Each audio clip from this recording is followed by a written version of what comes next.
দেখেই বোঝা যাচ্ছে আজকে কুঁদরির একটা রেসিপি হবে। হ্যাঁ, আপনারা ঠিকই ধরেছেন, আজকে কুঁদরির একটা রেসিপি বানাবো, তবে সেটা দক্ষিণ ভারতীয় স্টাইলে। নমস্কার বন্ধুরা, welcome to my channel Piyali's magic foods. চলুন দক্ষিণ ভারতীয় সেই কুঁদরির রেসিপিটি বানিয়ে নিই।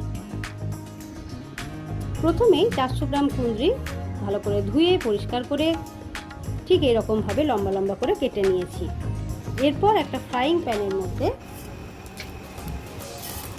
2 টেবিল চামচের মতো সাদা তেল দিয়ে 1 চা চামচ রাই সর্ষে, 1 চা চামচ বিউলির ডাল, 1 চা চামচ ছোলার ডাল, 1 চা চামচ গোটা জিরে, 15 থেকে 20টার মতো কারি পাতা এবং 1 চা চামচের মতো হিং সমস্ত কিছু দিয়ে ভালো করে ভেজে নিতে হবে। যখন ভাজা গন্ধ বেরোবে তখন এর মধ্যে দিয়ে দিতে হবে পেঁয়াজের কুচি। একটা পেঁয়াজ কুচি করে সেটা ভেজে নিচ্ছি। এরপর লম্বা লম্বা করে কেটে রাখা কুঁদরিগুলোকে এর মধ্যে দিয়ে দিলাম। পরিমাণ মতো লবণ এবং হলুদের গুঁড়ো দিয়ে ভালো করে নেড়ে চেড়ে আবার ভেজে নিচ্ছি। এরপর মিডিয়াম ফ্লেমে ঢাকা দিয়ে বেশ কিছুক্ষণ রান্না করে নিতে হবে। কুঁদরিগুলো কিন্তু এখনও পুরোপুরি সেদ্ধ হয়নি, তাই আরও একবার ঢাকা দিয়ে মিডিয়াম ফ্লেমে 4-5 মিনিট রেখে ভালো করে কুঁদরিগুলোকে সেদ্ধ করে নিলাম।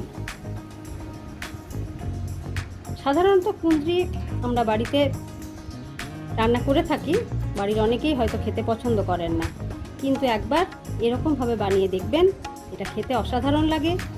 খুবই অল্প মশলা অল্প তেলে তৈরি, কিন্তু খেতে একেবারে অন্য ধরনের।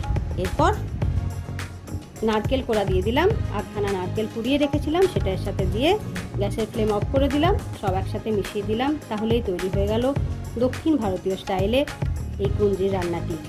দেখলেন তো বন্ধুরা, কত সহজে কত তাড়াতাড়ি হয়ে গেল। হ্যাঁ, নারকেল কোড়া দেবার সময় একেবারেই কৃপণতা করবেন না, যতখানি নারকেল থাকবে সবটাই দিয়ে দেবেন। কারি পাতার গন্ধে আমার রান্নাঘর তো একেবারে মোমো করছে। অবশ্যই তার মধ্যে পড়েছিল সর্ষে ফোড়ন, সর্ষে ফোড়নের গন্ধ কিন্তু অপূর্ব। তাহলে কেমন লাগলো বন্ধুরা আজকের রেসিপি, অবশ্যই কিন্তু আমাকে জানাবেন। যদি আমার রেসিপি ভালো লেগে থাকে তাহলে লাইক শেয়ার করতে ভুলবেন না বন্ধুরা। আজকে এই পর্যন্তই, ধন্যবাদ।